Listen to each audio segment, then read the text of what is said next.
What was the song?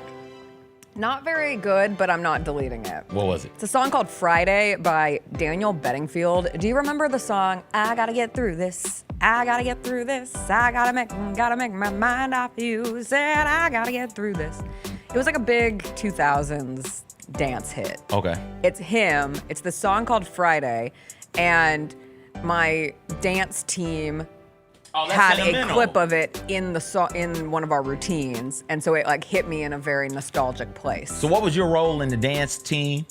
I was on it. You just danced around? Danced. You didn't flip or cartwheel or nothing like that? I turned. I was a great turner. Oh, you spun. I was a great spinner. So everybody else is flipping over, No, you we were being all lifted, turning. and you're spinning. I was not a cheerleader, I was a pom. And back in the day, you didn't have to do acrobatics. Now they're out there doing aerials and handsprings and all that jazz. I just had to do like a toe touch and some turns. Okay. All right. See? Learn me something. I just know every now and then I put on the TV and they're out there twirling and flipping and stuff. It's like, oh, I just lumped them all together. My bad. It was not my calling. I loved to dance and I was good. I just wasn't great when I look back at it. The way you dance now, I think you're pretty good. Oh my God, that's the nicest thing you've ever said. Yeah, because you don't stand still. I don't. You're always... I think I want to take tap classes, but I can't find an adult tap class. Please take one with the children. I want you to take one with the second graders. Take adult tap with the second graders. Invite me to the recital. Yeah, I want to go. The problem is I'd have to do it with like the fifth graders who are... I'm an okay tapper. I don't want to do rudimentary. I'm sure the second graders are okay tappers. That's true. Doing a nice little... But not to, talk about people's bodies or anything like that. Tap, tap. You are about the size of a fifth grader. You would probably just fit right in. They probably be like, oh, that's just another fifth grader there. Oh. And jazz hands. And box square. And shuffle off to Buffalo. And time steps. And shuffle off to Buffalo. Yeah, it's a tap step. Oh. It's like a step da da da, step da da da, step da da da da da da da da. Okay. Yeah, I did not know that. Jacob, hop in the box and tell me what you said. What did Jacob say? Yeah, Brock Purdy missing 2 to 5 weeks. That shoulder, but the thing... The toes, is man. the toe. It's the toe. I did not know big toes mattered that much. I have a little toe injury, and it's driving me nuts. So, Brock Purdy, I feel you. What's up, everybody? It is Thursday, September 11th. It is going to be a good day. Jessica Benson with you from the Grind City Media Studios in Memphis, Tennessee. CJ Hurt behind the glass. Coming up on today's show, Teresa Walker from the Associated Press will join us. We'll talk NFL Week 1, look ahead to Week 2, get her takes on Cam Ward's debut, on the not-so-hot start for Brian Callahan, plus a very big game for the Tennessee Volunteers over in Knoxville this week. And then we have DeAngelo Williams on a Thursday because he had to move from yesterday. So we never know what we'll chat with DeAngelo about. We'll do some NBA news and notes, some NFL news and notes. We'll do a little Theater Thursday movie news, what we're watching. It's a Thursday. You know what we say. Now I gotta get through this. I gotta get through this. Now I gotta, and then I don't know the rest. Of course you don't.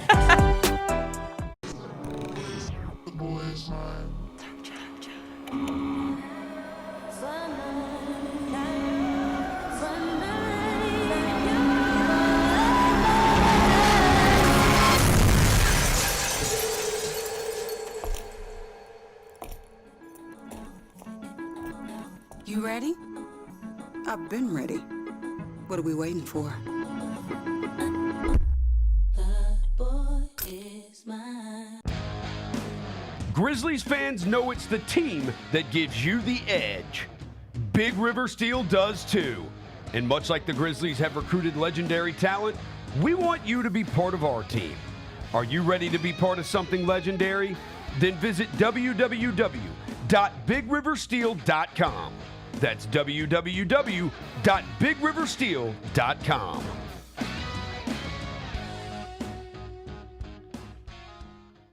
Kroger shoppers and Grizz fans. Want exclusive last-minute discounted ticket deals texted straight to you? Sign up with the new Kroger Buzzer Beater deal. Fans can sign up by texting Grizz to 636-479 or visit your local Kroger store in the Delta Division and scan the QR code. By signing up, you agree to receive recurring automated promotional and personalized marketing text messages from the Memphis Grizzlies. Consent is not a condition of any purchase. Message frequency varies. Message and data rates may apply.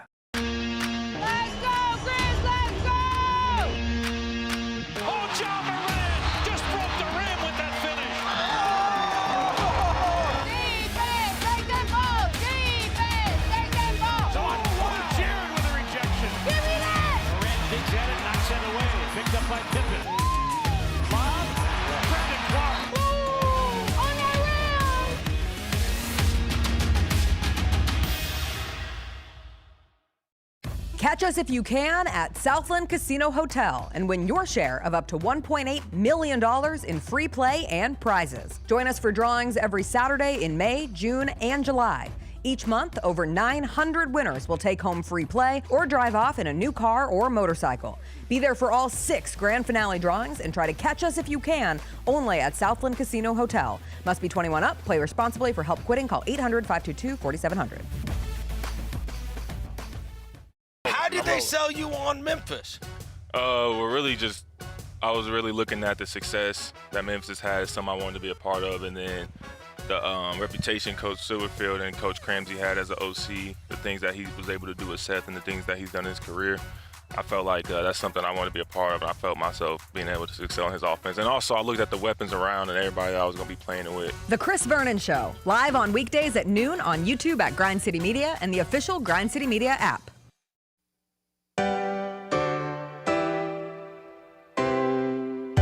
Feels great to feel the sunshine. Gotta own the day like it's all mine. Just got paid in his own time. Been working hard, I've been on the grind. I deserve this feeling, having my way. I've been on this healing. This is my day. The sun's out, hey, let's have a little fun now. Hey, I wanna let it all out. Hey, that's what it's all about. Hey, hey, 'cause I deserve this feeling of having my way. I deserve this healing. This is my day.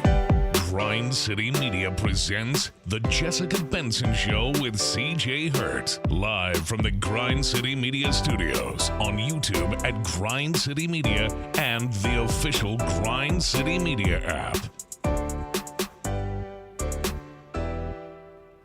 What's up, everybody? Happy Thursday. One day closer to Friday. Football back on our screens tonight. We've got Teresa Walker on today's show. We've got DeAngelo Williams coming up. NFL news already at the start of this morning. As we mentioned, Brock Purdy will miss 2 to 5 weeks with a form of turf toe. The toes will get you every time. Injuries already happening abound. It's the last night of the WNBA regular season as well. So we will get into all of that throughout today's show. Adam Silver made some interesting comments yesterday, too. But obviously, have to start off with yesterday was a bad day. Yesterday was a bad day. I was out on a walk. False fall, CJ. It's real. False fall got me. It's here. I thought it was going to be a comfortable afternoon walk, and next thing I knew, I thought I might pass out in front of the Bass Pro Pyramid. I was out there walking this morning. It was like, it hasn't gotten me in quite some time, but it got me. It got me because for like 2.5, 3 weeks, it was pleasant in the morning. Now it's just back to being oppressively hot, and it's like, all right, you got me, Mother Nature. You win this round. I was sweating so hard, and I had so many regrets for being outside and not having enough water. Way hotter than I expected. But anyway, I was on my way back. I was walking by the river, listening to a little fantasy football podcast, and they said something that I wanted to double check. Jaden Reed's injury status going into tonight's very big Thursday night football matchup against the Commanders. So I went to Twitter because, unfortunately, for sports, I do use Twitter as a search engine at times. And I hop on Twitter, and before I can even go look at what I was trying to look up, a video pops up. It is Charlie Kirk. It is a close-up angle. And the next thing I know, I'm watching him get shot in the neck. So I went on a social media site to check something for fantasy football, and the next thing I know, I watched a real-life video of someone get murdered. And that is how I learned that Charlie Kirk had been killed. And at the time, he had not been declared dead. But because I saw that video, I assumed it was disturbing at best how quickly that video took off on social media and was everywhere. And I was very upset that I saw it.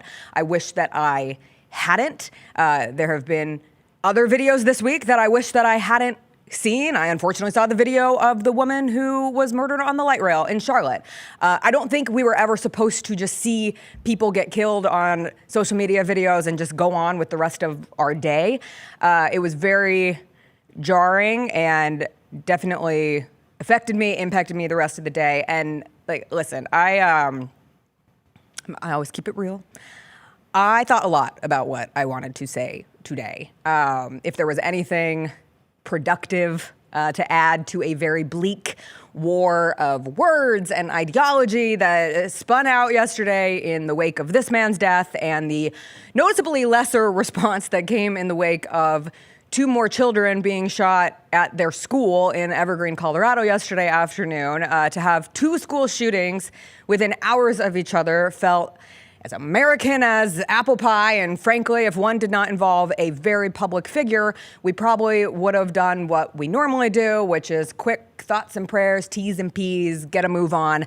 But I did want to give something more than thoughts and prayers, and I would actually like to refer to some of Charlie Kirk's words. He once said, I can't stand the word empathy, actually. I think empathy is a made-up New Age term that does a lot of damage, but it is very effective when it comes to politics. And I would like to challenge that. And Charlie Kirk built his platform on debate, so I do think that he would welcome a rebuttal. And I would argue back that empathy is what allows me to feel ill, to feel sick to my stomach over watching the murder of a man that I have little to no common ground with. It is what makes my heart ache for his children. It is what makes me feel deep compassion for his loved ones and for people who cared deeply for him. And I have empathy for a person who, by his own words, did not have empathy for me and for a lot of people that I care deeply about. But in my opinion, and I am speaking solely for myself, without empathy, we fall further and further into this nihilistic hellscape where nothing matters and everybody hates each other, and we are a nation obsessed with guns, so inevitably that leads to your regularly scheduled programming of endless violence. And without empathy, you get to this point where the violence is but a blip in your day unless you find it advantageous in some capacity. And I simply refuse to do that. It hurts my soul too much. That is not who I am. Again, I'm not saying that's how you should be. I'm speaking for myself. But I can sit here and I can say that I found much of what Charlie Kirk said racist, misogynistic, homophobic, divisive, insensitive, inflammatory. I did not find it to be a leader of respectful dialogue. That was something that got brought up. I do not find things that like the necessity of the Civil Rights Act or rape victims being forced to carry pregnancies to terms. I don't see that as a differing of opinion. I don't see it as a simple political difference, but I say all that to really drive home the fact that I can sit here and still say with absolutism that Charlie Kirk should not have died yesterday. And I can sit here and say that political violence gets us absolutely nowhere, but more violence. Just a few months ago, a Minnesota state representative in Melissa Hortman and her husband were killed in their home, and she did not get flags flown at half-mast, but this is happening on both sides of the aisle, and it leads to utter chaos. And there is one thing in common with Melissa and with Charlie and with the 2 kids who were shot at their school yesterday in Colorado, and that is gun violence. And that is where I would like to debate one final thing that Charlie Kirk said, and that is, it's worth it. Like, his quote was, it's worth it. It's worth it to have a cost of some gun deaths every single year so that we can have the Second Amendment. He called that a prudent deal and rational, and I say no. I say no. I think it's irrational that Charlie Kirk died by a gunshot in a public place yesterday while exercising his First Amendment rights. I think it's irrational that Melissa Hortman and her husband were shot and killed in their home. And I think it's irrational that over 500 kids and young adults have gone to a school campus and ended up in body bags. I think that is all irrational, and I don't waver. I am team no violence. Violence is bad. I condemn it at every turn. I don't want people shot. I don't want people bombed. I don't want people torn from their families. I don't want people starved. I am team we are people. I am team we are human beings. I am team grasping onto humanity with every last bit that I have, because we are all tiny dots on this big earth at the same time. And that feels like a somewhat unique take these days. And again, I will never tell somebody how they should feel. I only hope that you feel something, just something, because I do not want us to become desensitized to all of this, because it should not be normal. It is becoming more and more normal. And if we don't talk about it, it's just going to become a blip. And I refuse to have that be the case. So that is how I felt. Yesterday was a hard day. Today is a hard morning. I know we're a sports show, we're an entertainment show, we're escapism. But sometimes something happens that feels so big that we have to talk about it. Or I feel the necessity to talk about it on the show. Did a good job. Thanks, CJ. No prayers for a bigot. You got it. So how about Adam Silver? This is wild. How about Adam Silver yesterday? So we're in the middle of these NBA meetings, and this crossed my timeline and did take my attention for a portion of yesterday afternoon. Adam Silver was asked about the rising cost to watch a season of NBA games as a fan of a particular team.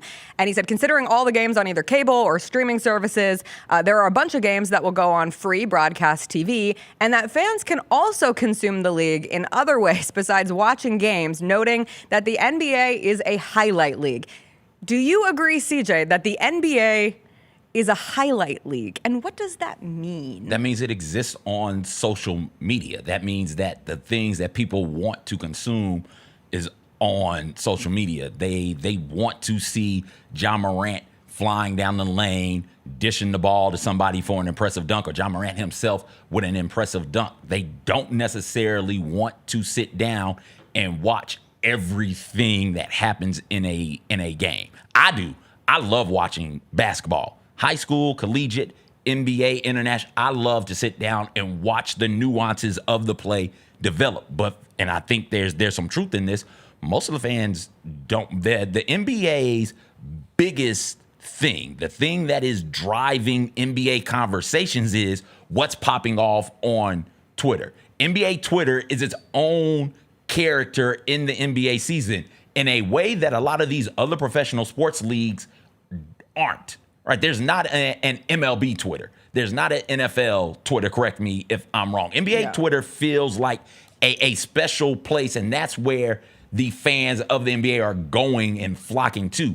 I will push back, though. If people can't get the product, it's going to make the context of the highlights a little bit more difficult for you to share. So they need access to the product. And I don't think as a sports league, you can exist with that mentality, prioritizing social media in this sort of a way. Social media, I think, for professional sports leagues should be used as a side, something to help highlight the league as a whole, not something that is driving the views to the sport. I think they've got it backwards. They're trying to have the tail lead the dog, and you can't do that. I completely agree. And you need the game to create the highlights. And if the game doesn't matter, then the ultimate impact of the highlights don't hit the same. I think this is like another version of, we brought this word up, I think it was just last week, like the enshittification of sports, where it's just for the sake of money, trying to drive something to a point that it ends up devolving into a lesser product. And that's not a good thing. Like, because we spend our lives scrolling and ingesting, 5-second to 20-second video clips, doesn't mean that the value of a game should completely disappear. Like, I love watching games. And listen, I'm someone who, this is where the argument of red zone comes in sometimes, where someone's like, you don't really love football if you don't sit down and watch a full game. I watch full games on Thursday. I watch full games on Monday. I watch full games on Saturday.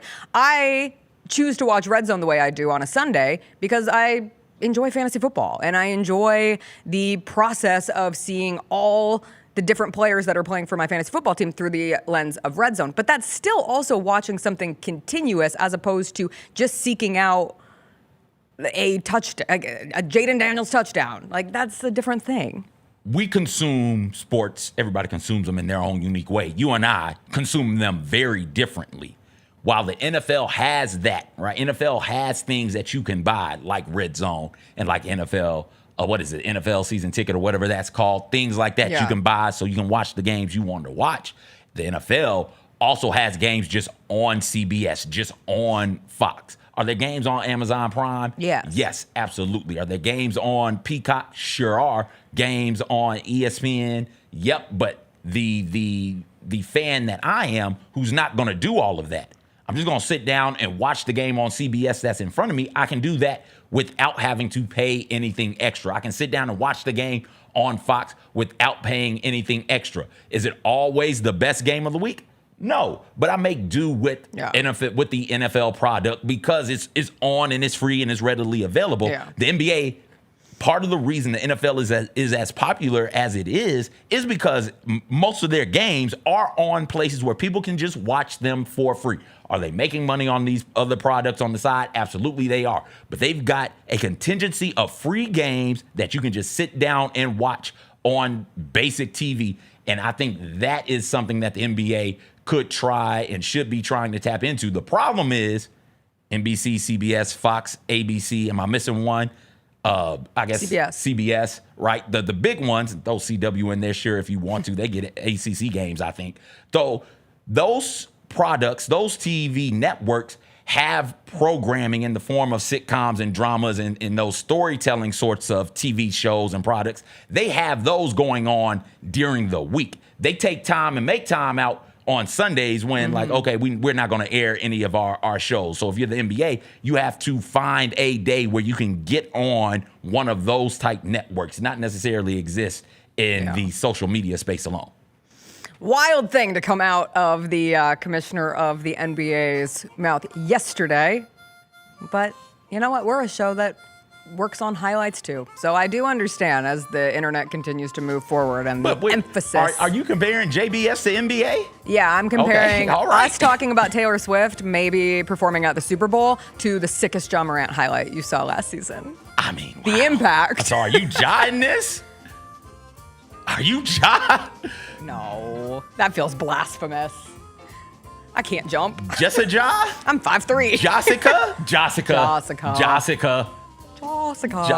All right, we got to take a quick break. On the other side, Teresa Walker will join us as she does each and every Thursday. Lots to chat with her about Cam Ward's debut, how the Titans can bounce back here in week 2, and we'll get her overall NFL takeaways after a quick break.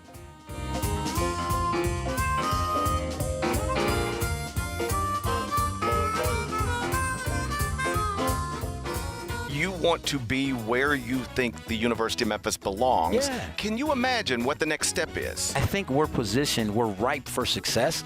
And so what I don't want to do is make an intermediate move if it's not going to position us well. And so my job is to make sure when that opportunity presents itself and the circumstance is right, that Memphis is prepared 100% to take advantage of it. The Gary Parrish Show, live on weekdays at 10 a.m. on YouTube at Grind City Media and the official Grind City Media app.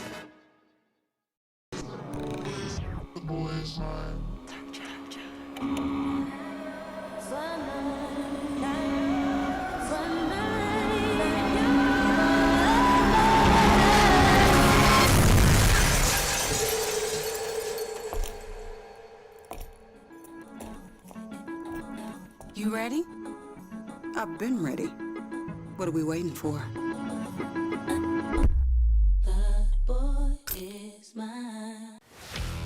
Let's face it, there's a lot of trash talk in basketball, but the great teams let their performance do the talking.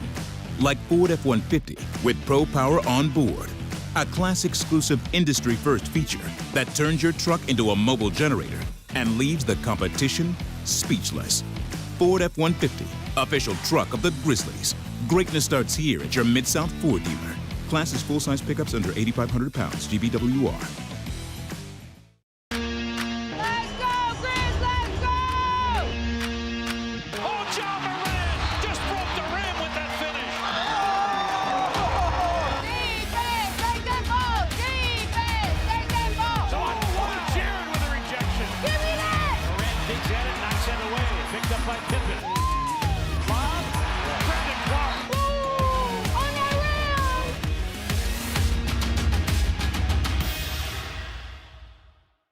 Sonic Radio. Welcome back to Sonic RNDIO. That spells radio with me, the CIO. This just in, the new Sonic $1.99 menu lets you build a crave-worthy meal for just $1.99 an item, whether that's a creamy shake, crispy tots, or a quarter-pound double cheeseburger. This just out. Ostriches. They're mean, not very cute, and in my opinion, way too big for a bird. Don't miss the Sonic Fun 99 menu. 5 items, always $1.99. Live free, eat Sonic. Tax not included. See menu for details. Catch us if you can at Southland Casino Hotel and win your share of up to $1.8 million in free play and prizes. Join us for drawings every Saturday in May, June, and July. Each month, over 900 winners will take home free play or drive off in a new car or motorcycle. Be there for all 6 grand finale drawings and try to catch us if you can, only at Southland Casino Hotel. Must be 21 up. Play responsibly. For help quitting, call 800-522-4700. You want to be where you think the University of Memphis belongs. Yeah. Can you imagine what the next step is? I think we're ripe for success. And so what I don't want to do is make an intermediate move if it's not going to position us well. And so my job is to make sure when that opportunity presents itself and the circumstance is right, that Memphis is prepared 100% to take advantage of it. The Gary Parrish Show, live on weekdays at 10 a.m. on YouTube at Grind City Media and the official Grind City Media app.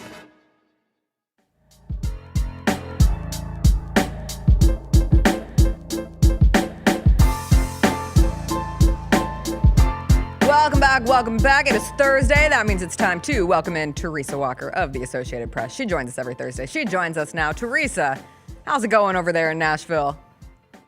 Let's just put it this way. I think 2/3 of the Titans fan base would have fired Brian Callahan by now after the explanation after the game Sunday of why he didn't challenge an Alec Manor catch.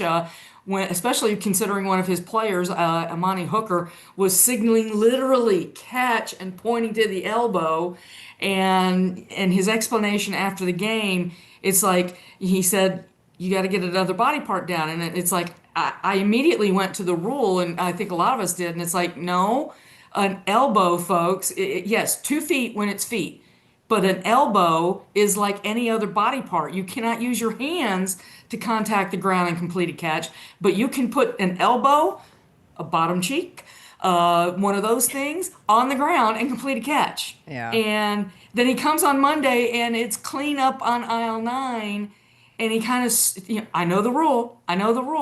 And, so it's like, that's the thing. It's like, yeah. And then, 133 yards offense, 131 yards in penalties, overshadowing a winnable game on the road against a playoff team. Yeah. I wanted to ask you that because I do feel as if the catch gate ended up distracting from some of the ire that was rising from fans throughout the game, which was the play calling and how the offense ends up looking, and you throw in the penalties with everything as well. Just what do you make of the biggest areas of improvement that you would like to see from Brian Callahan as we go into week 2? The play calling's got to get faster. He said, the TV sideline reporter told us during the game, he said it again Monday, he didn't get plays in fast enough on occasion to Cam Ward. Again, rookie quarterback on the road in the season opener. And then, yes, that play calling. So they were aggressive when they needed to be cautious. They were cautious when they needed to be aggressive. Case in point, you get the ball at your 7, 47 seconds left in the first half, and you've got the lead on the road with rookie quarterback. Run the ball. Make Denver use their timeouts. Run out the clock. They have fallen so in love with Joey Sly's leg and the prospect of making a 70-yarder, it almost feels like it's like, well, and they said, let's try to get into position for a field goal. You're at your 7 against that pass rush, the best pass rush in the NFL last season. Maybe don't hang out your rookie quarterback to dry. And that second play, the screen, if you've looked at the replay, all 3 guys who went out were all blocking. The guy who was supposed to turn and catch the ball never looked for the ball. Yeah. And in the meantime, Cam Ward is throwing that ball quick because he's got a rusher coming right at him. Yeah, I think Cam Ward's father was all of us, many of us, after another receiver did not give Cam Ward any favors with Calvin Ridley having, I think it was his 3rd drop at the time that it happened. Was it just Ridley? No, it was not just Ridley. I recall Ridley 3 times. Not just Ridley. I didn't recall anybody else. It was multiple. It was funny. The counting of drops in the NFL, I think Dan Orlovsky, I heard he may have given them 8. Pro Football Focus gave them 2. Pro Football Reference said 0, and it's like, wait a minute, I saw that game. If I'd known there was going to be a test, I would have tracked all the drops. This. Yes. Yeah, when I cover the game and I'm physically there, I see a drop, I write drop in my notes. makes it easier to track, right? So, it was just a sloppy game all around. And Calvin Ridley yesterday said, he was upset with himself. I did not expect to play like that. I had a great training camp, great week of practice. He was not happy with how he played. He said, I wished we could have gone right back out on the field and played. Jeffrey Simmons, who had two crucial penalties, the last one where he shoved Cody Barton, who had already stopped they'd made a 1 yard loss on third down to get the ball back with just over a minute or so left. And he pushes and he gets the easy flag for unnecessary roughness. Simmons took the blame after the game. He said again yesterday, we have to get this fixed. And these are all things that we can control. And so that's the thing. There's a lot that they can control. And one of the questions yesterday is, wait a minute, this seems like the same song, different chorus from last year. What makes this different? And guys, there's 9 different starters on this team from last year. I think that they've brought in a bunch of new people, and so there are signs of things that you can work on. But the fact of the matter is, they remain their own worst enemy. As it pertains to Cam Ward, because I do think you come out of that weekend and there is legitimate reason to be encouraged if you're a Titans fan in how Cam Ward performed, which is a wild thing to say considering how many times he was sacked and the lack of productivity from the Titans offense. But there's just that factor to Cam Ward. What did you see from him? How has he responded to what I'm sure was a disappointing week one? Anytime you lose a football game, you're going to be disappointed. But it is the beginning of a rookie season that I think should have Titans fans feeling somewhat optimistic about what this could turn into with Cam. Well, looking at all the national analysts, the raves over Cam Ward, you'd think he threw for 3 touchdowns and 300 yards on Sunday. I mean, they're like, look at how he's getting the ball out. Look at his composure. How did he see Calvin Ridley running this way when he's under pressure here? The reviews outside have been amazing. Now, the stats, not great, Bob. 112 yards passing, 6 sacks. But what he said yesterday, his demeanor is incredibly calm. I mean, for a rookie quarterback, he's like, he was asked yesterday, it's like, how do you handle, a loss versus a win? Is it any different? And he's like, no, there's another game to play. And, I'm not going to get on the receivers who drop passes because I'm going to get picked off. The sacks, well, guess he's taking as much blame as you could possibly want a quarterback to take for a game where, he was doing what he could. I mean, yes, he took the 2 back-to-back sacks after the muff pump, which they were in field goal range. Simply don't go so far back. That's one habit from college that he has got to get nipped in the bud. Those yards really count. And especially with a kicker that, guess we've heard, Joey Sly has a really good leg. So don't take yourself out of field goal range and just play. So now he's looking forward to being at Nissan Stadium. He had 1 preseason game. This is his home opener in the NFL on his field as a Titan. And, we're hoping, you would think based on the preseason game, again, we're talking preseason. Right. There were a lot of fans there, and they stayed past halftime, even though Cam Ward didn't play in the second half. So if they're out there and loud, that should be interesting because I know that the Rams are favored, but, hey, Broncos were too. This early in the NFL season, we're still finding out which team is what. And the Rams come in with injuries on their offensive line, particularly in the interior, and a quarterback who spent much of the preseason dealing with a bad back. So the defensive player who had the best game Sunday in Denver, Jeffrey Simmons, sack and a strip of the fumble, and he had a pressure that led to the first interception. So I want to see what Jeffrey Simmons, who had 3 sacks the last time they played the Rams, can do on Sunday. Week one can certainly be a bit of a liar, and the early NFL season can provide not entirely accurate takes on a team. But I'm curious, who impressed you the most week one? Just based on week one performance, you're thinking to yourself, man, this team really could have a shot at the Lombardi once we get to February. You might want to say Indianapolis because they became the first team in forever to score on every possession, but I'm sorry.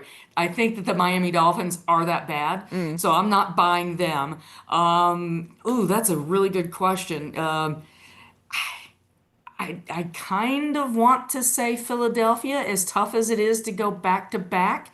I think the shine's a teensy bit off of Kansas City. And if you're the Ravens, how in the Lord's name do you blow a lead like that? Did the defense just simply go to the locker room early?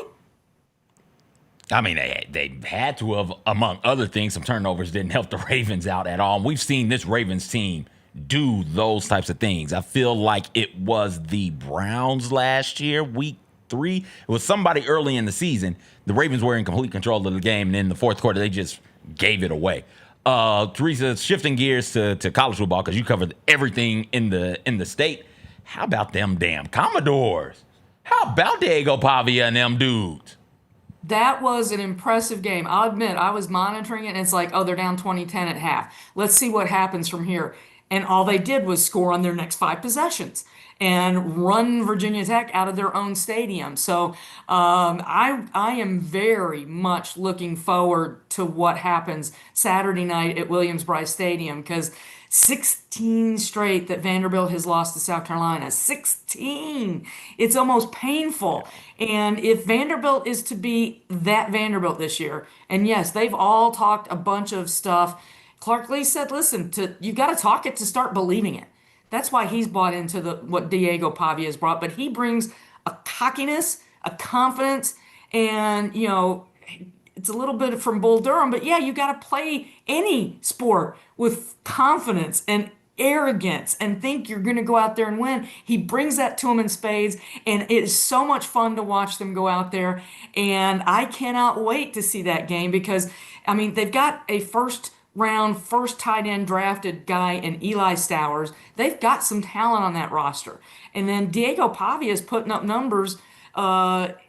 He's just looking, he's one of the top rated passers in all of college football right now. And one of the others is Joey Aguilar over on the other side of the state. So, there's a reason Vanderbilt went to court to help that young man get a 6-year football. Watching Diego Pavia is truly turned into... He is the kind of player where if he is on your team, you have a chance to win any game. Any game. I don't care that Vanderbilt has lost 16 straight times to South Carolina. And this Vanderbilt team seems better than last year's Vanderbilt team. And it still has Diego Pavia now in his 7th year. Like, he is just letting it rip. I watched the second half of that Vandy game because I saw they were down. And I was like, oh, no. I'm going to have to come on the show on Monday and defend, or not defend, but have to deal with a fall off of Vanderbilt. And then they looked like world beaters against Virginia Tech. I know Virginia Tech ended up being down a couple players on their line, and so we'll see what things look like against South Carolina, but they were very fun to watch. Just real quick, Pavia reminds me some of Desmond Ridder for Cincinnati, Keenan Reynolds for Navy at the quarterback position, where those dudes are on the field and they just make everything, for whatever reason, I don't really know why, they just make everything work for their respective teams. And I'm really excited to see South Carolina and Vanderbilt, and I'm also excited to see Tennessee and Georgia. Yeah, so with Tennessee, Teresa, 8 straight losses to Georgia, and you mentioned Aguilar and that Tennessee offense that has been electric through the first 2 weeks. Now, they haven't played a particularly vaunted defense, certainly not a defense like the one they'll see in Georgia. What leads you to think that this could be the year that we are actually talking about a Tennessee win over the Bulldogs? Aguilar. He comes in and think about this. He officially gets there in June, and he learns this offense fast enough to go out there and earn the starting job. But there's 2 plays that stand out through these first 2 games. In the opener against Syracuse, he had that long, perfectly placed bomb to Staley for 73 yards. That ball could not have been placed in his hands better than the way he dropped it in the basket. And then last week against ETSU, it was funny. I was listening to somebody and they're like, oh, he's scrambling. That was a bad throw. No, the one where he points and he throws it, and Mike Matthews goes to the spot and catches it. Yes, there was a receiver in front of him, but Mike Matthews went right behind him, caught it. It was almost like they'd practiced that a few times over the last few weeks, and it was perfect. And yes, the most points that they'd put up at Tennessee, program record, 500th win on that field. But Joey Aguilar seems to be the perfect fit for Heupel. And there's a lot of people saying, well, it feels a little bit like 22. Well, they lost to Georgia in 22. Let's remember that. But, you've got the defense is playing well. Yes, I know that they don't have Jamon McCoy. They've got another cornerback that's out. But, Colton Hood, the transfer from Colorado, has really been a huge help in that secondary. They're a little light on the inside, but experience. Yeah. Joey Aguilar is about to make his 25th, 25th, 26th, 27th. This will be his 28th start in the FBS level. Gunnar Stockton, one we don't know just how good he might be. He is 2-1 as a starter. Just simple experience is why I think Tennessee, and they're checkering Neyland, orange and white. They're 4-4 in those games. So let's see if they can get over the hump and get above 500. But it just feels like, streaks end. And Kirby can say all he wants about, it was funny, and he talked about, I think it was yesterday or Tuesday, about how it's a rivalry to people who live up close to Tennessee. Talk to the people down in South Georgia or over in West Georgia. And those people will probably say Florida, Auburn, Bama. So it's up to Tennessee, absolutely, to make this a rivalry once again. Great week of SEC football coming up. Teresa, those two games included. Before I let you go, it is Thursday, which means we have Thursday night football in the NFL. We get Packers Commanders. Were you as impressed as I was with Green Bay's performance last week? Or are we looking at two teams that very well could be competing in the NFC? Well, let's face it. As soon as the Green Bay Packers got Micah Parsons, they immediately skyrocketed up in their odds for the Super Bowl. So, out of that week one, I'm going to circle back to that. That's probably the team that I think is most impressive because they did go out and do it. Now, the problem is in the NFL, you got 16 more games to do that, and Washington was a playoff team last year with Jaden Daniels. So this is a good test. This is probably, early in the season, you probably get some of the better Thursday night games because these guys haven't played as much. You get into November, December, some of those Thursday night games can be, who's there? Who's playing? But this should be a pretty good showdown. And yes, I think the Packers are. I think that they gave an indication that I know J.J. McCarthy brought them back Monday night, but if I'm looking in the NFC North, I'm looking at the Packers to win that division right now. Teresa, thanks as always. We'll catch up with you next week. Stay cool in this heat that's back. That is Teresa Walker. You can always find her latest at the Associated Press. Before we break, CJ, what's your favorite dessert? Just on the spot cheesecake. Yeah, on the spot. Cheesecake. Just a good cheesecake. My mama didn't cook particularly well, but she made a good cheesecake? A mean Oreo cheesecake that we got to eat around holidays, either Thanksgiving or Christmas, and it was really, really good. I asked because CJ brought up in the chat, and if you're joining us live, hit that like button. Always participate in the chat. He asked what everyone's favorite dessert is, and now I want dessert Do you know what your parents' favorite dessert is? That's something that I've never thought about. But my dad was in the chat. This is where this comes from. He hopped in there. He's like, yeah, I love me some brownies. I need to get me some brownies. I was like, when? Where? I lived with you for 17 years, sir. I don't recall seeing you ever eat a brownie. I'd say my dad's is ice cream. Okay. Loves ice cream. And he puts milk in his ice cream like a real psychopath. It's always embarrassing when we're at an ice cream shop. He knows that. And then my mom loves all things chocolate. But like the dessert that I associate with my mom, which is so weird considering that she's like a chocolate fiend, is lemon meringue pie. Like my Nana would make me a pumpkin pie and would make my mom a lemon meringue pie when we would visit. And I didn't know anyone who ate lemon meringue pie. That felt like I didn't like it when I was a kid. Now I love it. I've been turned on to the greatness that is like a lemon meringue pie, a key lime pie. I love like the tartness of a pie like that. I enjoy a good key lime. And I love a meringue. Okay. Like I think meringue is superior to most What toppings. the hell is meringue? I don't know. Okay. It's sugar. I've never even thought about what the hell meringue is.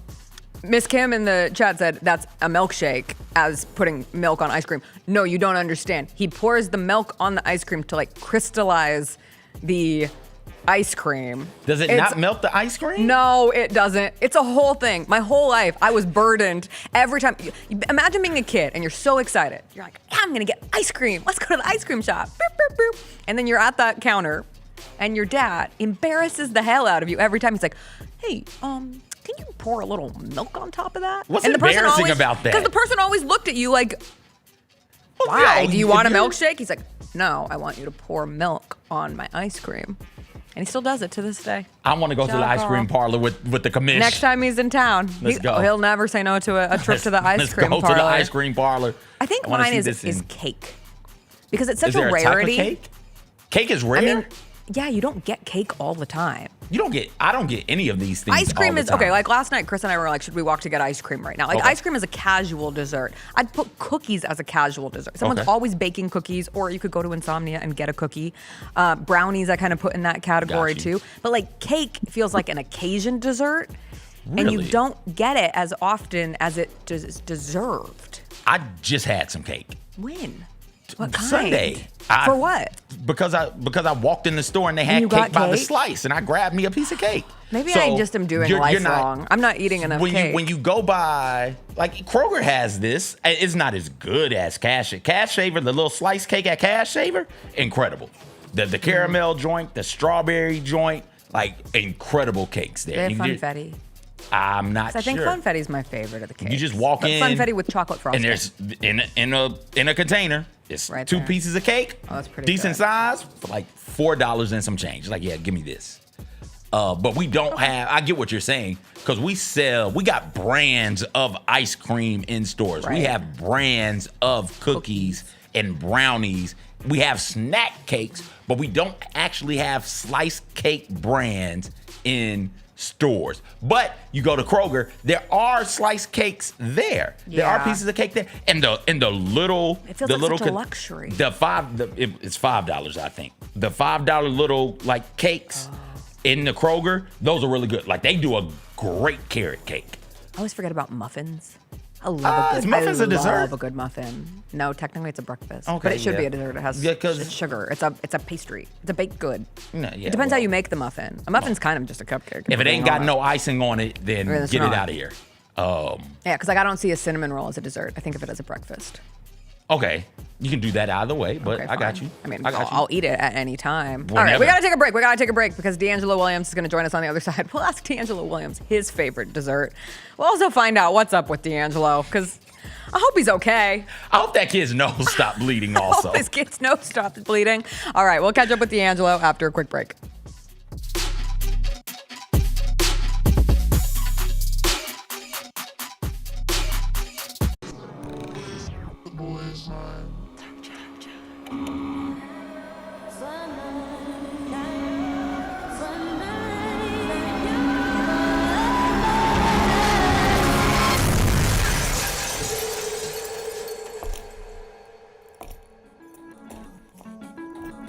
You ready? I've been ready. What are we waiting for?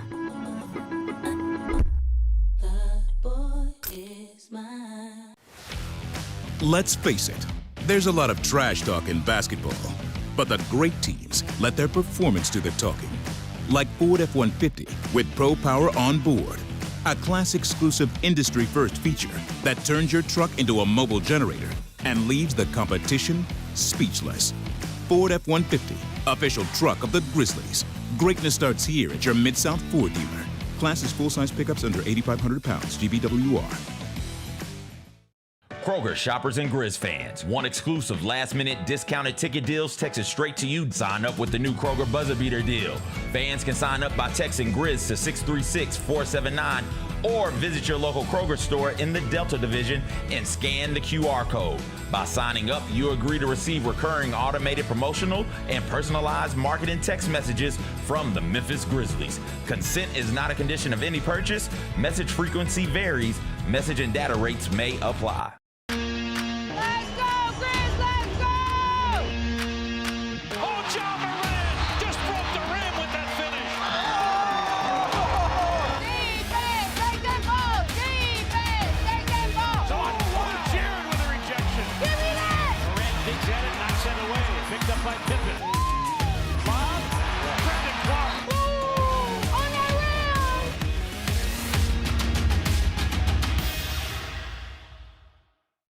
Catch us if you can at Southland Casino Hotel and win your share of up to $1.8 million in free play and prizes. Join us for drawings every Saturday in May, June, and July. Each month, over 900 winners will take home free play or drive off in a new car or motorcycle. Be there for all 6 grand finale drawings and try to catch us if you can, only at Southland Casino Hotel. Must be 21 up. Play responsibly. For help quitting, call 800-522-4700. How did they sell you on Memphis?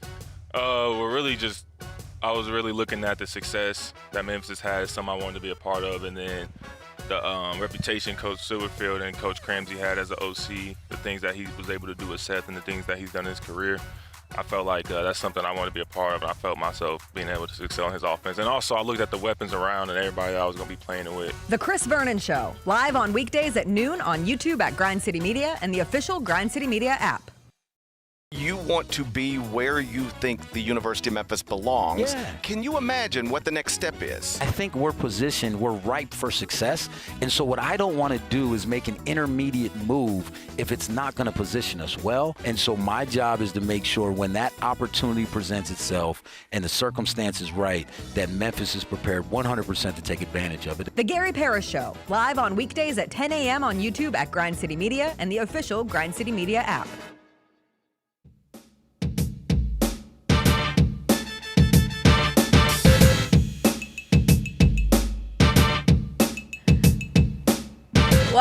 Welcome back. God, do I wish you could hear the conversations we have with DeAngelo Williams during the break sometimes, but you can't. But you can hear him now because he joins us from the farm. DeAngelo.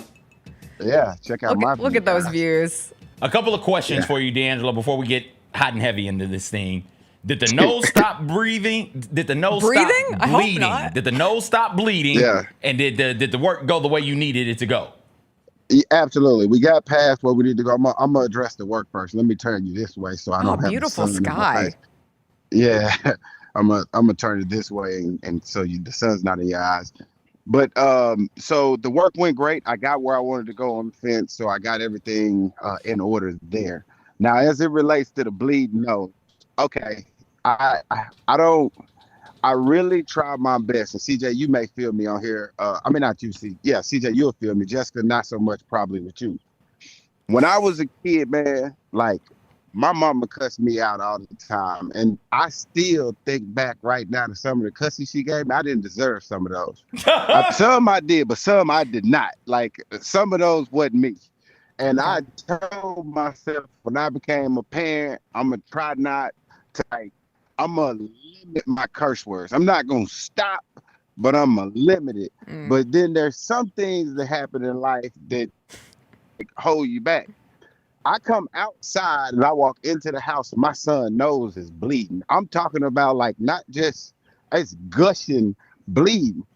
And obviously I go, bro, CJ was on the phone with me and I go, bro, what's wrong with your nose? and he acted like he couldn't hear me.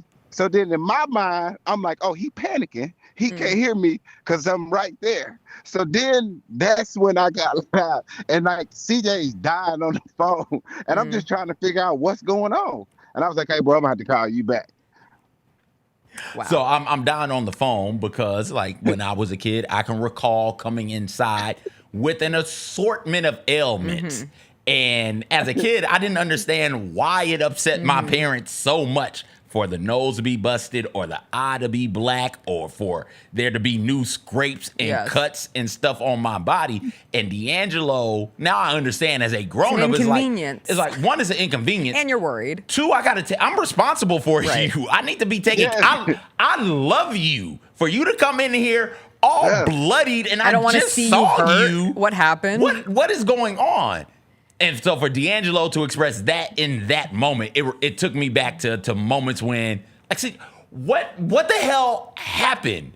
Why were you climbing on the tree? Okay, why were you hanging from the branch in that way? You're going to break bones if you keep this up. What are you doing? I was like, oh, it's fine. I just came in to wipe the blood off and go back outside. Why are you yelling at me like this? Leave me alone, you psycho. The craziest thing growing up in Colorado was you didn't have to do anything to get a nosebleed. Like people's nosebleed all the time because of the altitude. So, and the dryness. So you just pop a nosebleed. And I remember being a kid, it's the weirdest thing. You're like, why is there just blood gushing out my nose? And then it won't stop because it's not like it was an impact kind of thing. And you would just sit for days with that tissue posted up your nose regularly. What really blows you, and CJ, this is why it really took me to a whole nother level. I come in and he's bleeding. Like, I'm talking about there's blood everywhere and nobody has a sense of urgency. And I'm like, damn, we just gonna let him die? Like, no. He's bleeding to death. He doesn't have urgency and it's his blood. And I'm just going to assume, because this is where I was, blood is just being tracked everywhere in the house Everywhere. also. Everywhere. And blood doesn't come out very easily. Blood stains. So this is what I told him after, because I always have like a wrap-up conversation with the kids. And they always sometimes come out great, and I'm like, man, you know what? I'm gonna use that one again. And sometimes I'm like, gotta go back to the drawing board. Right. So this was the conversation that I had with him. I said, hey man, he was like, why you yell at me, daddy? And I was like, look, man, I told you, I said, I don't want any of my kids to hurt any of my kids. And he was like, yeah, I understand that. And I was like, and I don't want my kid to hurt himself. So when I see you hurt yourself, I'm pissed off at you because you hurt yourself. And he was like, oh, okay, I get it. I was like, because I love you. I love you probably more than you love yourself in terms of being safe. Like you probably want to jump off that 8-foot high. Like, no, Like from a parent's perspective, that's dangerous. Yeah. There's all type of stuff. We done watch Final Destination, all 12 of those. So we know what can happen if you jump down. Truth. DeAngelo, we were talking before the break about favorite desserts. What is your go-to favorite dessert? Look, I'm gonna tell you something. I don't think y'all even know me. I have stopped cars, been late for planes, and missed flights for donuts. Oh. I don't think you understand. You're a true donut kind of. You believe a donut's a dessert and not a breakfast food. I remember this. Look, I can eat donuts anytime, anywhere, any place. And it's just glazed donuts. Here's the problem, though. Like, I'm not stopping at, like, the chain restaurant donuts. It's the mom and pops that get me to stop. And I'll be like, and it's crazy because all my friends that are close to me know me. So when we're running late, they drive because there's two things that's going to get me to stop. That's a Waffle House and a local donut spot. Well, those are two very important things. DeAngelo, your Memphis Tigers, they're 2-0. They've got a big game coming up against Troy this weekend that they can't get caught overlooking because then the next week they're playing Arkansas. I think you're going to be there for that game. I'm going to be there for that game. Yeah. How does your team... CJ, you going to be there for that game? I wish like hell I could. Where are you going to be? Yeah, why you can't make it? Not at the game. Vegas. Oh, I forgot. Oh, you trifling. What you doing in Vegas? What you doing in Vegas? He's going to see Breezy. He's going to see Breezy. No, he better not be going by himself. He better have a wife or somebody. He better not be going by himself. He has a partner to go see Breezy. Chris Brown concert. One of you and your homeboys going to... CJ's going by himself to go see Chris Brown in Vegas. First off, let me get... white beater. Let me fish that white beater off. Let me get someone... Let's clear some stuff up. Real quick. One, there are musical acts. There are crooners who I would absolutely go see by myself. I am comfortable enough in myself to be able to show up to the Usher concert in the fishnet top with just the everything, all the middies all out. I will do that with the pants to match and everything. I am comfortable enough in what I am to show up to see a crooner in that outfit. But it's not Chris Brown, right? Chris Brown is fine. I'm okay with Chris Brown. He's not something that I particularly need to see live. But my wife is going, her sister is going, and they've said, CJ, you've got to come as well. CJ's a good partner.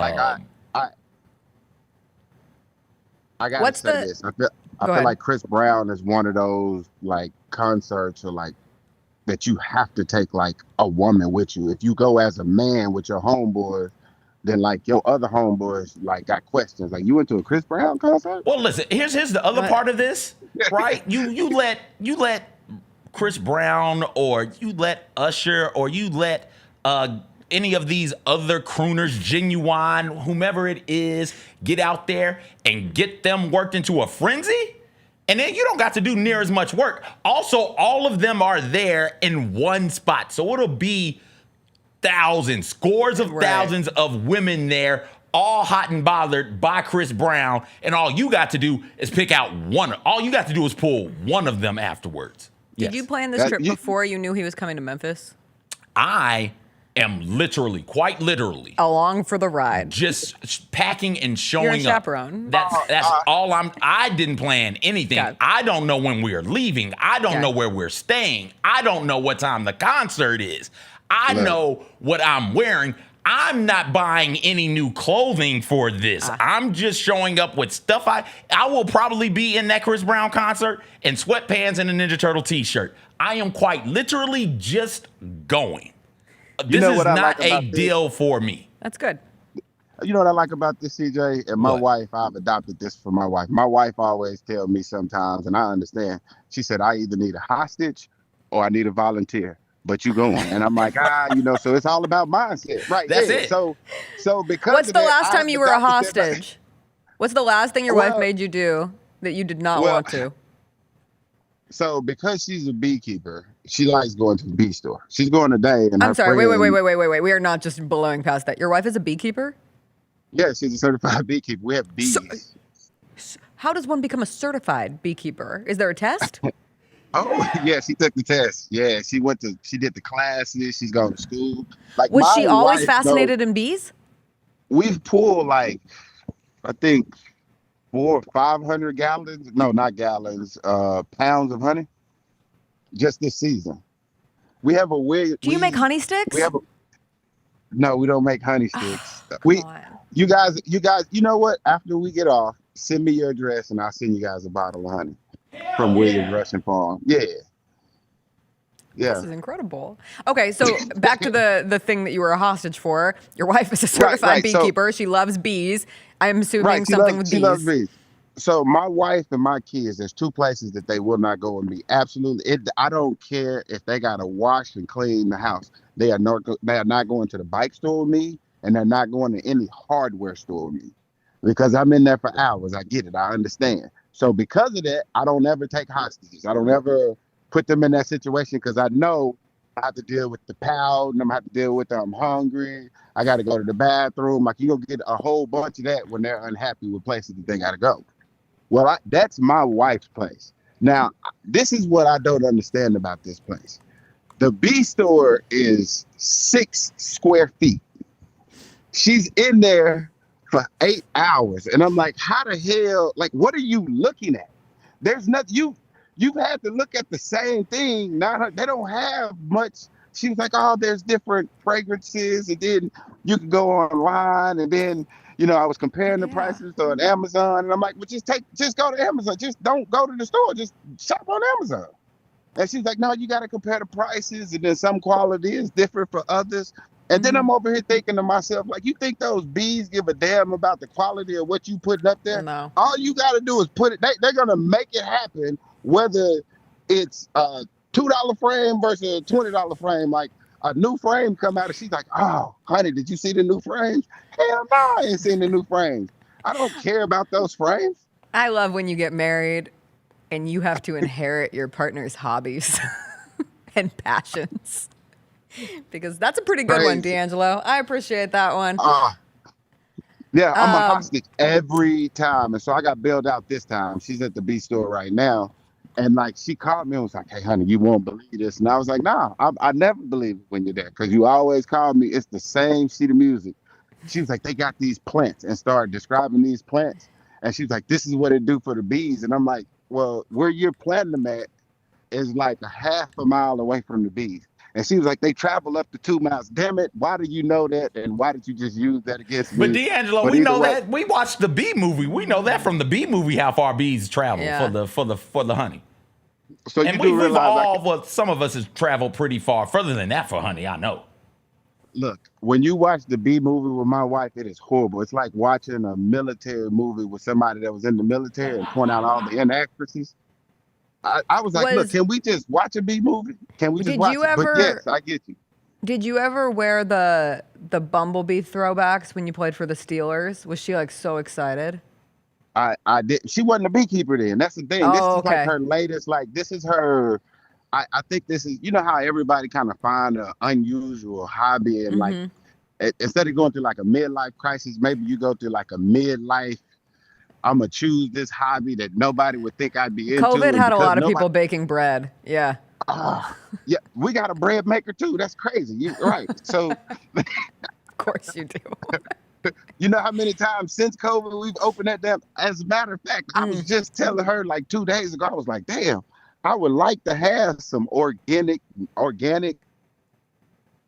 natural, not bought over the counter bread because that's what you use against me to get this bread maker. We had someone make natural, organic, not over-the-counter bread from their bread maker for us, and I got to admit, it was amazing. Like, it was so good. I was like, I wish I had the patience to make bread because this bread just tastes different, and I would have more bread in my life if I could eat this bread, but alas. No, you wouldn't. No, you wouldn't, because too much of a good thing is just like, had this conversation too. Life lessons with DeAngelo. All right, DeAngelo, we'll let you go. Enjoy your day at the farm.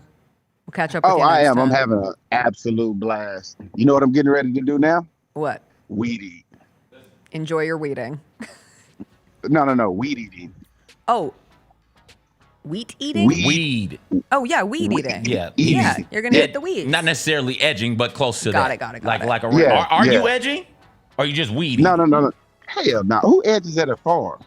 Okay, that's hey, I'm just making sure that edging seems like something you need to do in the comfort of your home, not necessarily at the farm.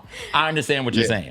All right, bye, DeAngelo. Bye. Enjoy your weed eating. Jacob does bring up a good point. There's so much more room to edge at the farm, but you don't need to. I have a weird question. Yes. It has absolutely nothing to do with what you just said. With edging? Yeah, Okay. but with a farm. Okay. Are you familiar with an old jingle for something called the Tree Farm? It's like, just take I-65 to exit 262, then 5 miles north to the Tree Farm. No. Okay. Colorado specific then. But somebody not from Colorado started singing that song out of nowhere. And I was like, how do you know the Tree Farm song? And then I started wondering if every state has their own version. Sort of like NST. Exactly. Gotcha. Their own version of the Tree Farm jingle. And then I was thinking we should draft jingles, but I would take that one and no one would know it. It was a great little song. To the Tree Farm. They're in the chat. They want us to take embarrassing things our parents did or embarrassing things parents do. Ooh, that's they want a good that one. draft. Okay. Add it to the list. That list is 40, 50 deep. We're never going to get through it. If the list is 40, 50 deep, how come every time it's a Thursday and we're like, oh, gee, what should we draft? We have nothing to come nobody's up actually with. keeping up with it. There is no list.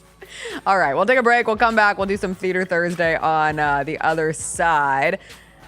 There's an old movie that we're definitely not getting a sequel from. Man of Tomorrow has a release date. Some people were on treadmills watching a movie this week, and I watched an old movie that I was reminded is one of my favorite movies of all time. We'll get into all that on the other side.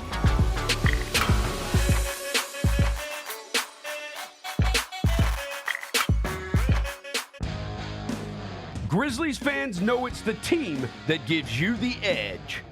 Big River Steel does too. And much like the Grizzlies have recruited legendary talent, we want you to be part of our team. Are you ready to be part of something legendary? Then visit www.bigriversteel.com. That's www.bigriversteel.com.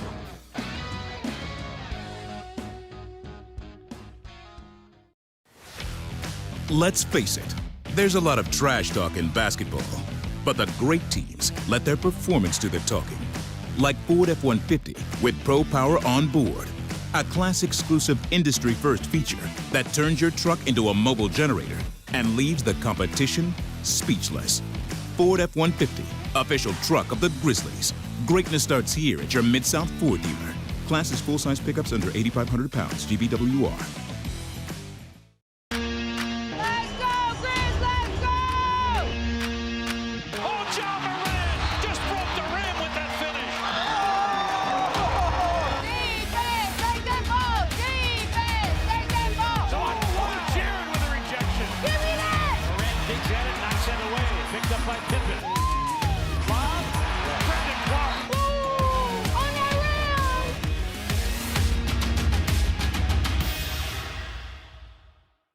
Sonic Radio. Welcome back to Sonic RNDIO. That spells radio with me, the CIO. This just in, the new Sonic $1.99 menu lets you build a crave-worthy meal for just $1.99 an item. Whether that's a creamy shake, crispy tots, or a quarter-pound double cheeseburger. This just out. Ostriches. They're mean, not very cute, and in my opinion, way too big for a bird. Don't miss the Sonic Fun 99 menu. 5 items, always $1.99. Live free, eat Sonic. Tax not included. See menu for details. How did they sell you on Memphis? I was really looking at the success that Memphis had, something I wanted to be a part of, and then the reputation Coach Silverfield and Coach Cramsey had as an OC, the things that he was able to do with Seth and the things that he's done in his career. I felt like that's something I wanted to be a part of, and I felt myself being able to excel in his offense. And also, I looked at the weapons around and everybody that I was going to be playing it with. The Chris Vernon Show, live on weekdays at noon on YouTube at Grind City Media and the official Grind City Media app. You want to be where you think the University of Memphis belongs. Yeah. Can you imagine what the next step is? I think we're positioned, we're ripe for success. And so what I don't want to do is make an intermediate move if it's not going to position us well. And so my job is to make sure when that opportunity presents itself and the circumstance is right, that Memphis is prepared 100% to take advantage of it. The Gary Parrish Show, live on weekdays at 10 a.m. on YouTube at Grind City Media and the official Grind City Media app.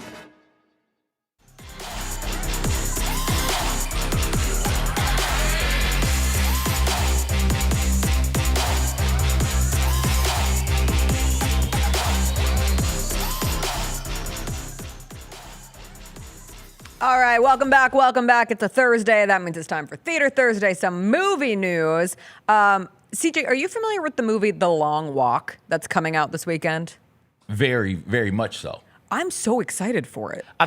We talked about it when it was announced that it was going to come out. That's right. And then for whatever reason, we never got to they're putting people on treadmills to walk during it. We never got to that on the show. Yes. I'm glad that we're finally getting to how awesome that is. I think it's a great marketing tool. So for people who don't know, The Long Walk is a movie that comes out this weekend. It's based on the novel by Stephen King, and it is being directed by the person who did all of the Hunger Game movies. It's very dystopian. The story is young men in this society can sign up for a walk where they have to keep pace of 3 miles an hour or greater, and if they fall below 3 miles per hour, they are executed on the spot, and the last person standing wins some sort of prize money.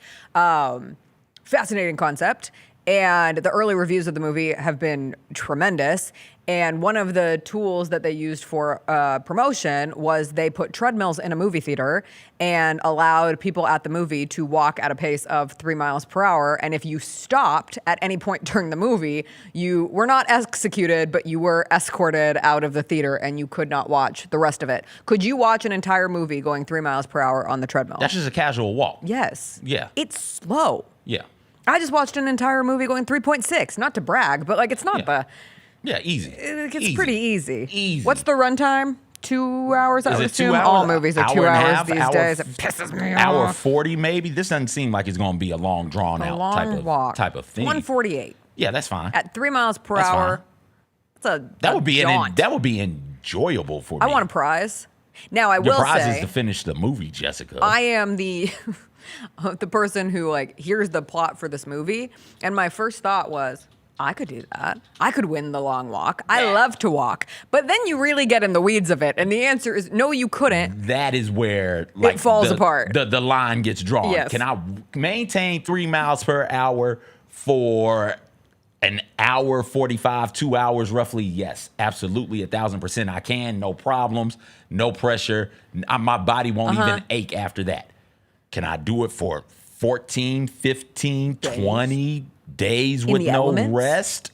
No, I can't do that. And I don't want to risk it.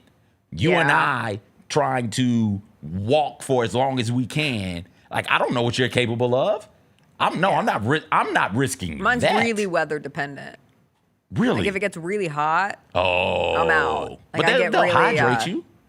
Yeah, but still. Okay. Even like I'll take my water on the. Like Wait, I what do walked we do? yesterday. What do we do when we got to go onesies and twosies? Do we just keep walking? I don't know. I think the movie will address it. Okay. I'm gonna see. I'm gonna see this in theaters. You've got to. Okay, let me know. Going back to the theaters. I'll catch it when it comes Streams. to streaming. But let me know what they do with the bathroom stuff, and if it's just people. Because once I get sleepy, that's when it will be. I got max. Yeah, that's the max thing too. How long 20. can you physically stay awake? I got and max 20. I got max 15. Max 15 in me before like, okay, just kill me now. I need to rest. I need to rest. I need to go to sleep. I will go to sleep on you mid-conversation.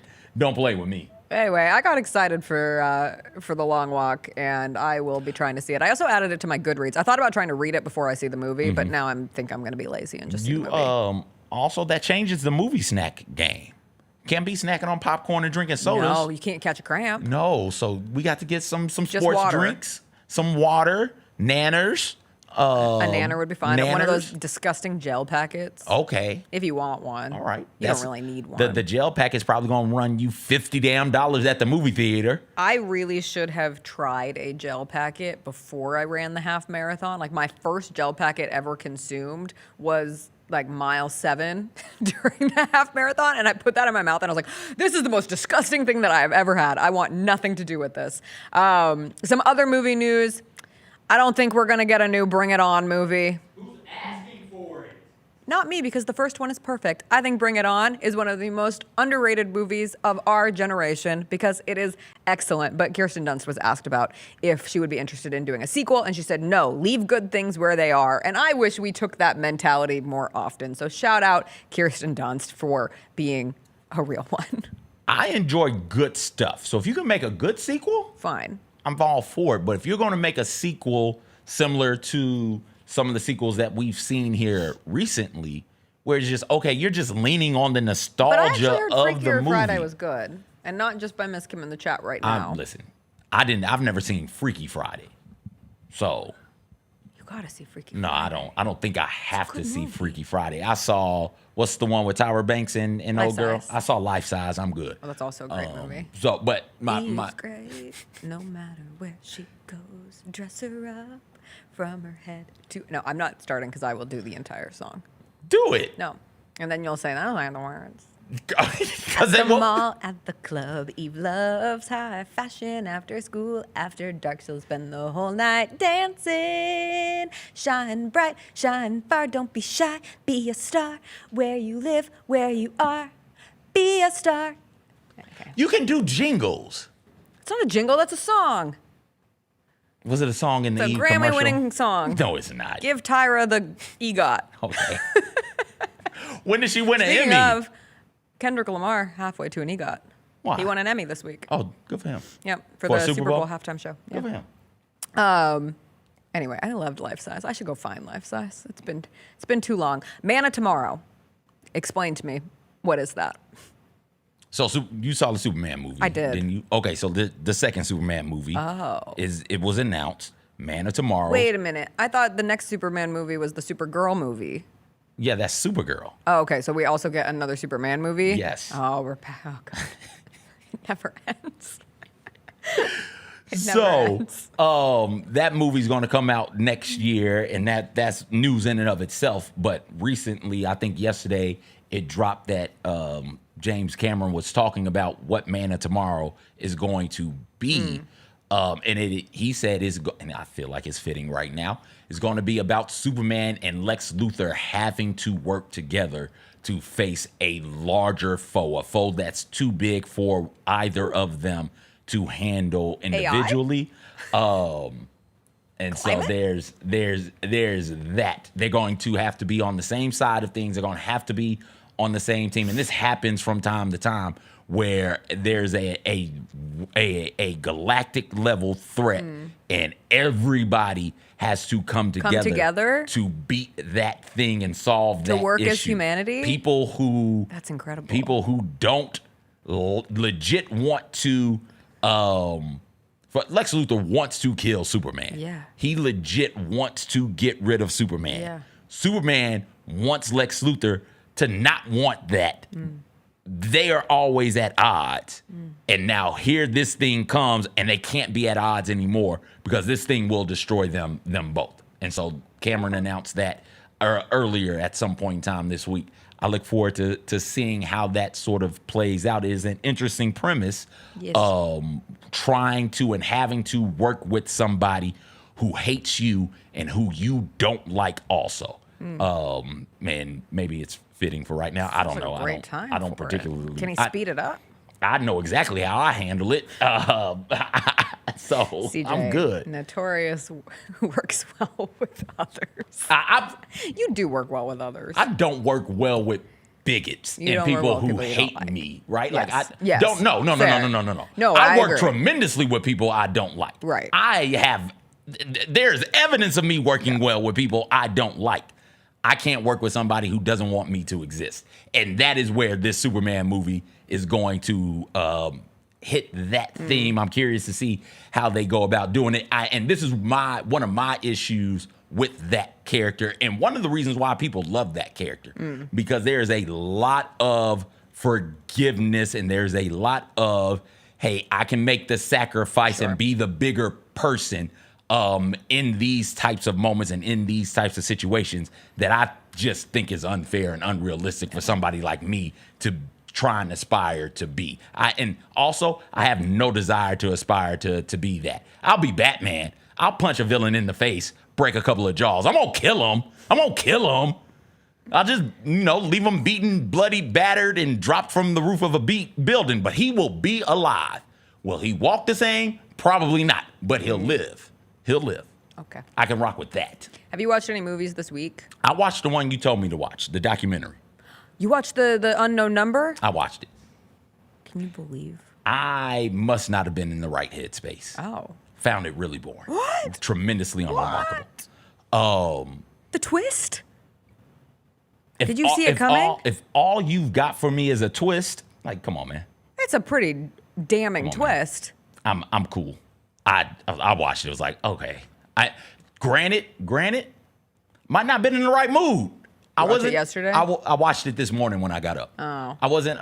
That's okay. You don't have to rewatch it, but it was crazy. I'm not. It is the way that the thing that I came away from it was the way how easy it is to just set these things in motion. Yes, we've got to find a better way of making it to where you're not being harassed the way these children are. And I found it interesting that they were still children processing these things and the way that they were talking about things in this very grown up sort of way. Not just pragmatic, but grown, where it is, okay, we're in a relationship. We've been in a relationship since 7th grade. Like, no, sweetheart, that's not a relationship. You're babies. Y'all, that's not... Like, we're 9th graders and we're in this romantic relationship. I truly don't consider the person I dated in 7th grade as a relationship, but I do feel like what you're saying, as because of what it turned into, that relationship will always hold such a it became bigger than it needed to be. It was just two young people in 7th grade who liked each other, and they're 9th graders now when it takes off. When it pops off, right. They're 9th graders, and you ache for the children involved, especially, right? Like, I not in the best of mood, but I hurt for them. It's like, y'all are just not going to be right. And there's a moment in there where the mean girl just breaks and just like, and that's the only one who breaks. So here's this chick who's being portrayed as this super mean, somebody who's got a bit of a jealous heart, somebody who at times beefs with her classmates, and there's only 30 people in the class. Girls. They're the group of mean girls. And she's the head of that group.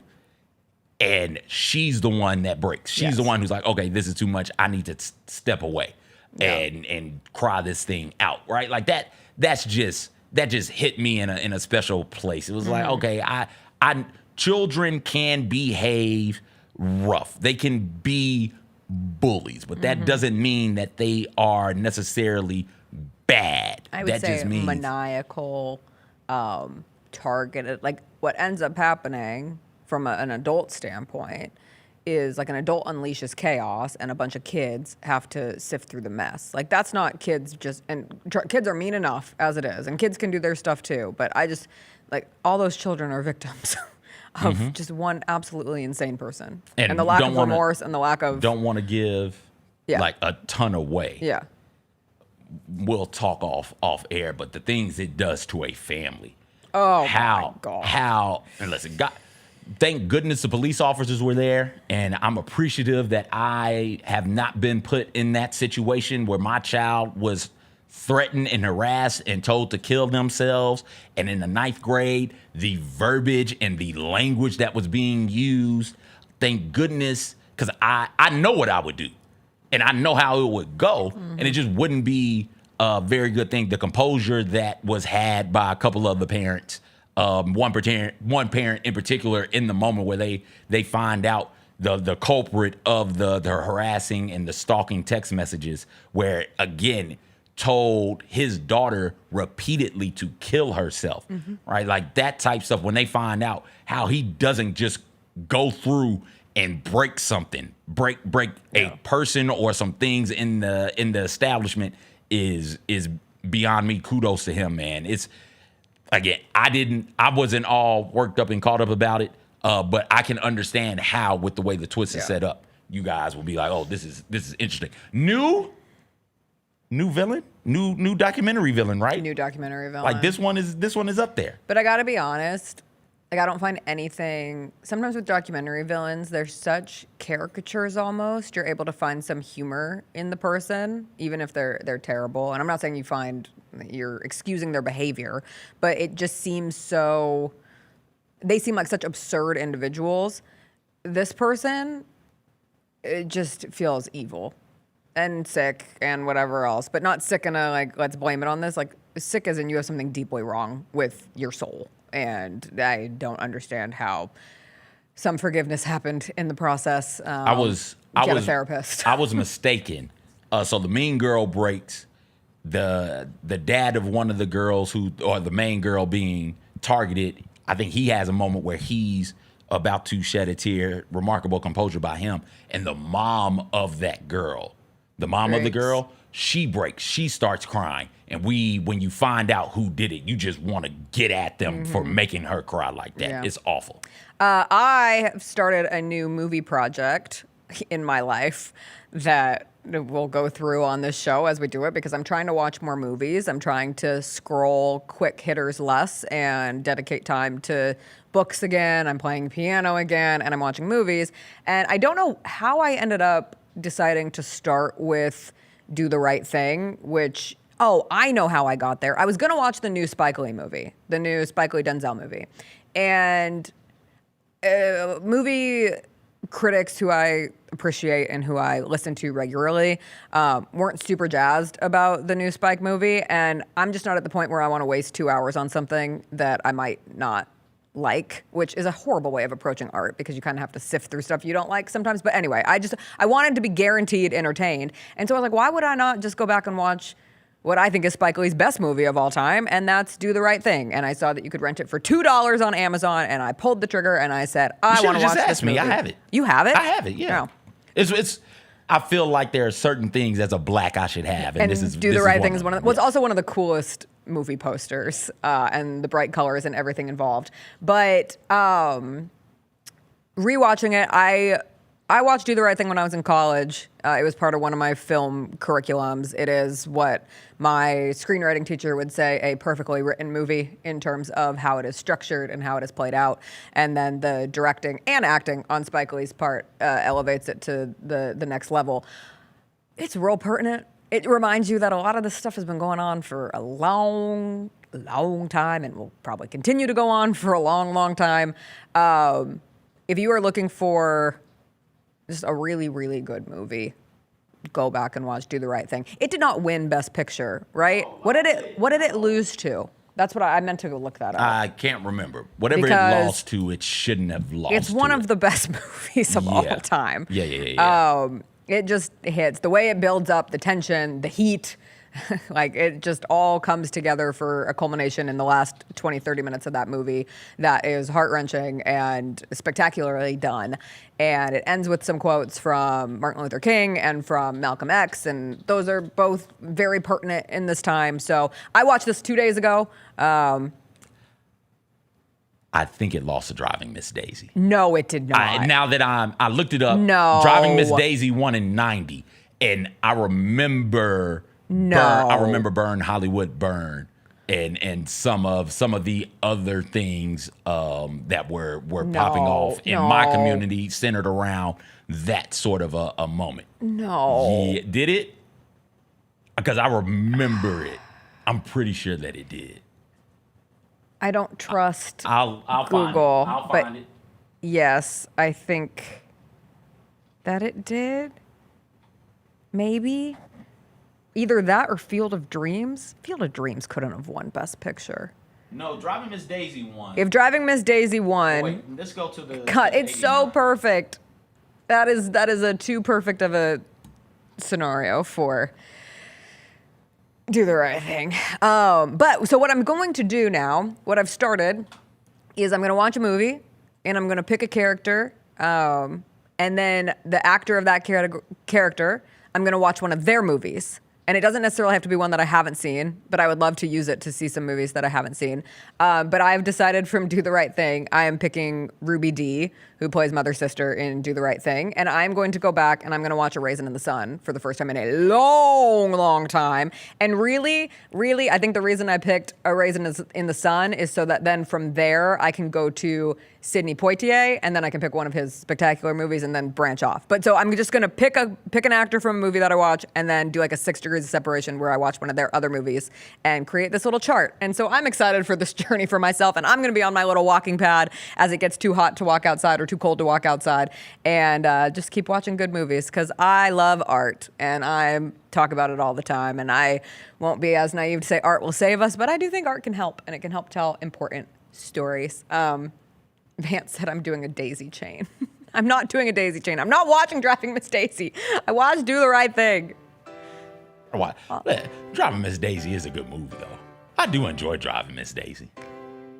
I don't think I can even properly tell you if I like Driving Miss Daisy or not at this point. Like, it's become one of those things that I know more from its notoriety than from my experience in watching the movie. I was pretty young when I watched Driving Miss Daisy. That's the other thing. Like, just realizing these movies that you watched at different parts of your life. Like, you were a different person when you watched this movie the first time around. Or the world around you was different when you watched a movie the first time around. So I'm trying to re-experience some of these. 1990 was that year. Okay. Driving Miss Daisy won. Here were the nominees that year. Okay. Born on the 4th of July, Dead Poets Society, Field of Dreams, My Left Foot. It wasn't even nominated for Best Picture. Okay, so I could make a legitimate argument between Dead Poets Society and Do the Right Thing. What was the other one? Wait, what was the first one you said? After Field of Dreams? My Left Foot. Oh, what's the other one? Dead Poets Society. And Born on the 4th of July. Okay, what year of the Academy Awards was that? 1990? Yeah. Okay, hold on. We're doing this really fast because Denzel I love playing this for game. Glory and Best Supporting Actor. Okay. Do the Right Thing. I think Daniel Day-Lewis won for My Left Foot because I also think that's a snub for Tom Cruise with Born on the 4th of July playing Ron Kovic. Mm-hmm. Jessica Tandy won for Driving Miss Daisy. Who'd she be? Oh, yeah, she beat Jessica Lange that year. Still pisses me off. See, I love having these, like... Still, 1990 still I wasn't pisses you alive. off. I know it. I wasn't alive. But I love the exercise of what I feel should have won. Oh, that was Steel Magnolia's year, too. It didn't get nominated for anything. All right, that was a fun activity. Thanks. Mm-hmm. I'll be back with whatever movie I watch next. We'll see how long this lasts as the sports calendar takes off. We'll be back tomorrow. It'll be a Friday. We'll have Thursday night football to discuss. We'll have our regals for tomorrow, our games of the weekend in college football, the NFL, all of that. Everybody have a wonderful rest of your day. Take care of yourselves. We'll see you later. Bye.